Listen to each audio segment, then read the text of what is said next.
Uttar Pradesh police का एक ऐसा जाबाज आईपीएस ऑफिसर जो पहली नियुक्ति होने के बाद, पहली पोस्टिंग होने के बाद ही लोगों में चर्चित बन गए हैं। जी हाँ दर्शकों, हम बात कर रहे हैं चिराग जैन की। चिराग जैन आते ही घूरपुर थाना क्षेत्र में फेमस हो गए हैं। आईपीएस ऑफिसर हैं, नए नए आए हैं और काफ़ी ज़्यादा चर्चित हैं। नाम है चिराग जैन। ये जान लीजिए दर्शकों कि वो जिस तरह से आने के बाद यहाँ पर काम कर रहे हैं। हाल ही में एक मामला आया था अपहरण का। वो लड़का लड़की की, प्रयागराज की लड़की को अपहरण करके मुंबई ले जाता है और वहाँ पर जिस तरह से रह रहा होता है उसका कोई पता नहीं चल रहा होता है, ये आप जान लीजिए। और उसी समय क्या होता है कि आईपीएस चिराग जैन जिस तरह से चक्रव्यूह रचते हैं अपना, उस चक्रव्यूह में वो फंस जाते हैं। और क्या था और मामला, इस पर हम बात करेंगे। और क्यों आईपीएस चिराग जैन को फर्जी आईडी बना करके फेसबुक का इस्तेमाल करना पड़ा, उसको पकड़ने के लिए आखिर क्या मामला था, बात करेंगे। यहाँ पर हैं तो सबसे पहले स्वागत है सर आपका हमारे चैनल पर। तो क्या था सर मामला ये? बहुत बहुत धन्यवाद।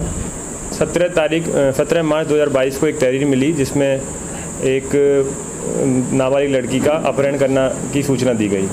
हम लोगों ने इस पर टीम बनाई एसआई पंकज के नेतृत्व में और इस पर काम करना स्टार्ट किया। सबसे पहले आसपास की सीसीटीवी फुटेज को देखा गया, उसके परिवारजनों से पूछताछ की गई, आसपास के लोगों से पूछताछ की गई और हमने अपनी पूरी कोशिश करी। नंबरों को भी ट्रैक पे डाला गया पर सारे नंबर जो थे उनके परिवारजनों के स्विच ऑफ थे। तो जब मैंने 4 तारीख को इस पर ज्वाइन किया तब मैंने एक नई टीम बनाई एसआई पंकज और कीर्ति और सरोज महिला कांस्टेबल के नेतृत्व में, और हम लोगों ने इस पर कार्रवाई स्टार्ट करी। इसी बीच में हमको एक सूचना मिली इनके परिवारजनों के द्वारा ही कि जो लड़का इनको लेके भागा है वो अभी फेसबुक आईडी का ही यूज़ कर रहा है। सुरजीत खुशी के नाम से एक आईडी उसने बनाई थी, फेसबुक आईडी, जिस पे वो कंटिन्यूसली फ़ोटो अपलोड कर रहा था अब उन दोनों की। 3-4 दिन लगातार उसने फ़ोटो अपलोड करी। वो प्रोवोक करने की कोशिश कर रहा था कि मैं फेसबुक डाल रहा हूँ, फ़ोटो डाल रहा हूँ, आप लोग जो करना है कर लीजिए। इस तरह से वो मेरे को प्रोवोक लगा वो। तो मैंने उसी का यूज़ करके उसके शिकंजे में कसा और उसी को पकड़ लिया। तो इस तरह वो बात तो ठीक है सर, लेकिन जिस तरह से अभी तक ये क्या था ये सिस्टम, मान लीजिए क्या किस तरह की आईडी से आप प्रयोग करके पकड़े थे, ये भी हमारे दर्शकों को बताइए किस तरह से। एक लड़की की फेक फेसबुक आईडी बनाई गई जिसमें उसके थ्रू उसको मैसेज भेजा गया हाय हेलो करने का। क्या प्यार भरी बातें हमने उससे की, 4-5 दिन तक बातें की। उससे आसपास के घर के आसपास की वीडियो भी मंगाई, उसके पर घर की अंदर की वीडियो भी मंगाई, उससे कुछ बाहर टहलने की वीडियो भी मंगाई। तो उससे थोड़ा बहुत मतलब प्यार भरा बातें सब हो गई थी। उसके बाद लास्ट में 5-6 दिन के बाद जब उससे नंबर मांगा तो फंस गया कि बात करनी है मुझे तुमसे, फ़ोन पर बात करनी है तो नंबर दो। तो जब उसने नंबर दे दिया तो ट्रैक पे डल गया, तो उसकी लोकेशन मिल गई। बात तो ठीक है सर, लेकिन क्या आपने जैसे उनको फंसाया था अपने जाल में, उसमें आपने महिला कांस्टेबल का भी प्रयोग किया था अपने यहाँ की? महिला कांस्टेबल ने भी इस टीम में काम किया है, कीर्ति और सरोज ने इसमें काम किया है। उन्होंने जब बात करने के टाइम आया था तब उनका मेन रोल था, उन्होंने फ़ोन पे उससे बात करी थी। सर क्या कहते हैं, ये चीज़ अभी तक लोग क्राइम पेट्रोल वगैरह में देखा करते हैं। ये जान लीजिए दर्शकों, ये चीज़ क्राइम पेट्रोल वगैरह में देखा करते हैं, सीआईडी वगैरह में देखा करते हैं, लेकिन हकीकत में जिस तरह से सर ने ये किया है, आज इनकी चर्चा उस खबर से आपकी काफ़ी चर्चा हो रही है।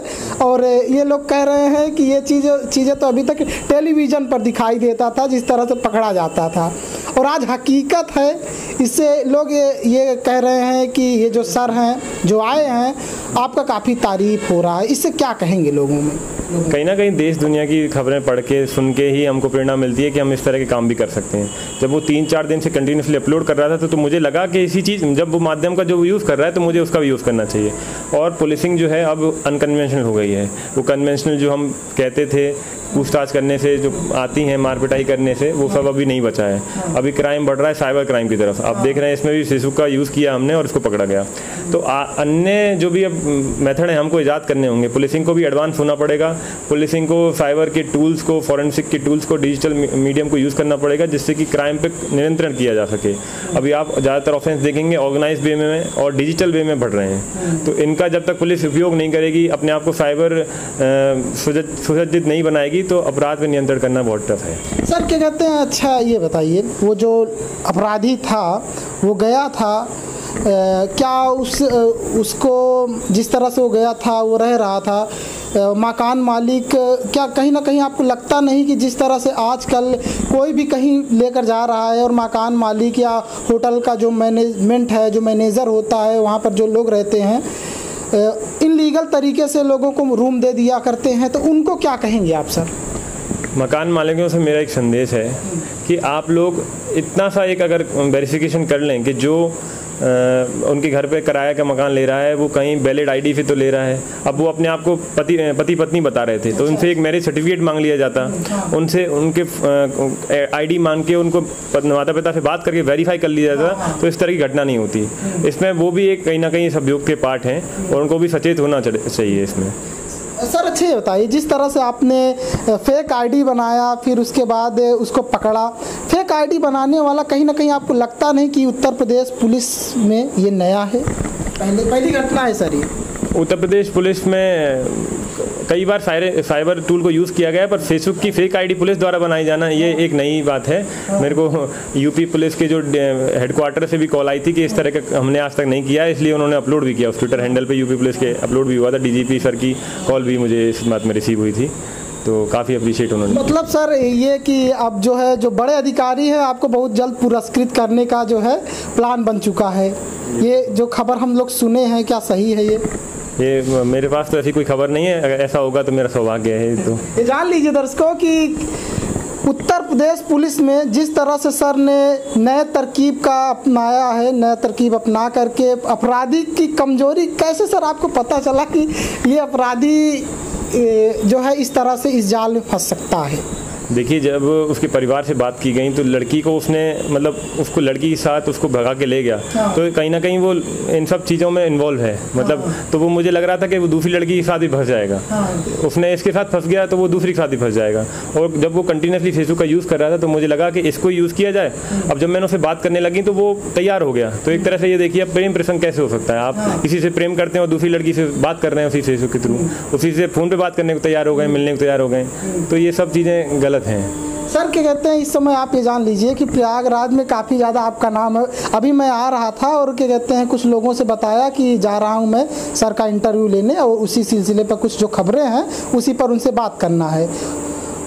इससे पहले कभी नहीं हुआ कि लोग आपका मतलब किसी थाना अध्यक्ष का नाम से परिचित हों, आम नागरिक, लेकिन आपका नाम सुनते ही अच्छा उनका इस समय काफ़ी चर्चा में है।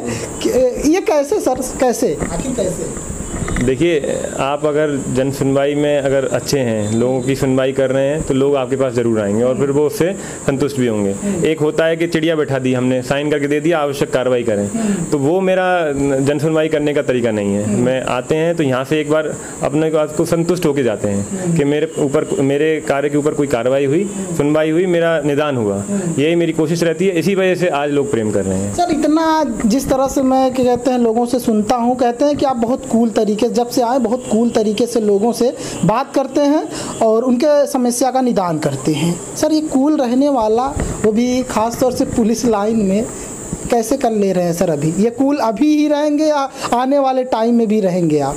जी बिल्कुल, आगे वाले टाइम में भी हम लोग कूल ही रहेंगे। हम लोग क्यों बिगड़ेंगे? जब लोग अपनी बातें रखेंगे प्यार से, हम लोग भी अपनी बातें प्यार से रखेंगे। सर हाल ही में एक खबर आया था कि आप जो है 3 प्रेमी युगलों का एक साथ शादी कराए हैं यहाँ घूरपुर थाना में।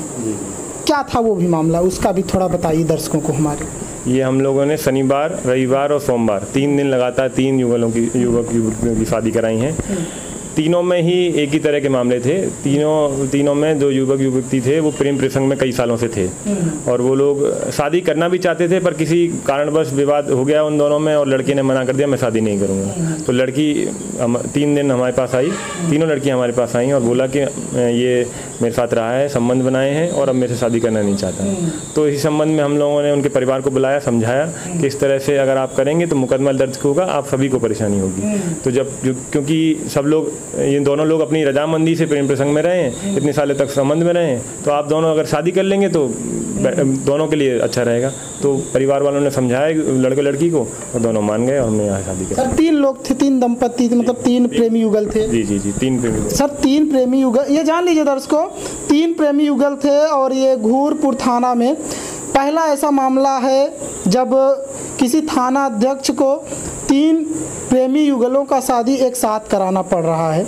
क्या सर, अच्छा ये बताइए, आपको लगता नहीं कि जिस तरह से आप ये कर रहे हैं, ये 3 लोगों का शादी एक साथ, 3 प्रेमी युगलों का शादी, इससे पहले कभी हुआ था ये? लगातार 3 शादी तो नहीं हुई हैं, पर हाँ कभी कभी पुलिस मतलब कभी कभी कराई गई। मामला आता रहता, लेकिन सर 3 शादियों का मामला नहीं आता। हाँ, वो तो भाई चांस ही है कि हम लोगों के साथ भी 3 लगातार हो गई हैं। हाँ। ये है। अच्छा सर, ये इस क्षेत्र में क्या कहते हैं, क्या है कि जो अभी कुछ लोग ऐसे चोर, मतलब चोर भी रहते हैं, अपराधी भी रहते हैं, ऐसे लोग रहते हैं जो ये जान लीजिए कुछ निडर हैं और कुछ इस समय के कहते हैं आपसे डर रहे हैं।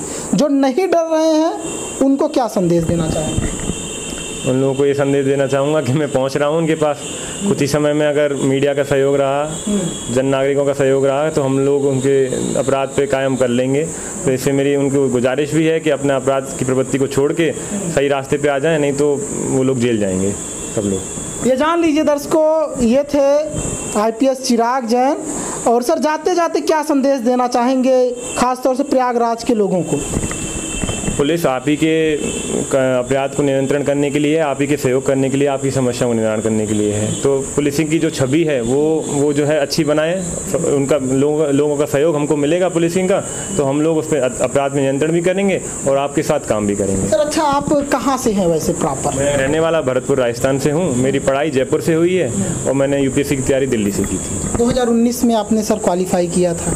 CSE 2019 में मैंने क्वालिफाई किया था। मेरी 160 रैंक आई थी। 160वीं रैंक थी। सर क्या कहते हैं, कहीं ना कहीं प्रयागराज में ऐसे स्टूडेंट छात्र भी रहते हैं जो वर्तमान में UPSC की तैयारी कर रहे हैं। तो आप का जहाँ तक मैं पढ़ा हूँ, आपका 3रा अटेम्प्ट में आपका ये सिलेक्शन हुआ इसमें, तो क्या कहना चाहेंगे सर? क्या कहना चाहेंगे उन छात्रों को जो अभी फ़िलहाल तैयारी कर रहे हैं? देखिए, इस एग्ज़ाम को निकालने का मेन 2 चीज़ें हैं, 3 चीज़ें हैं actually, practice, notes and revision. ये 3 चीज़ अगर आप अपने एग्ज़ाम में, अपनी तैयारी में डालेंगे, ज़्यादा से ज़्यादा प्रैक्टिस करेंगे, अपने छोटे नोट्स बनाएंगे और मल्टीपल रिवाइज करेंगे, तो ये एग्ज़ाम क्लियर करना बहुत ही सिंपल है। और थोड़ा सा इस मेहनत के साथ थोड़ा सा अपने आप पे पेशेंस रखने की ज़रूरत है। कभी कभी होता है कि 5-6 साल में भी सफलता नहीं मिल पाती है, और अगर धैर्य रखेंगे और कंटिन्यूसली ये 3 चीज़ों पर काम करते रहेंगे तो सफलता प्राप्त हो जा सकती है। तो ये थे IPS चिराग जैन सर, इस वक्त काफ़ी चर्चे में हैं और बखूबी अपना काम कर रहे थे। तो इस वक्त आप देख रहे थे उनको। तो मिलते हैं कुछ नए खबरों के साथ। नमस्कार दर्शकों।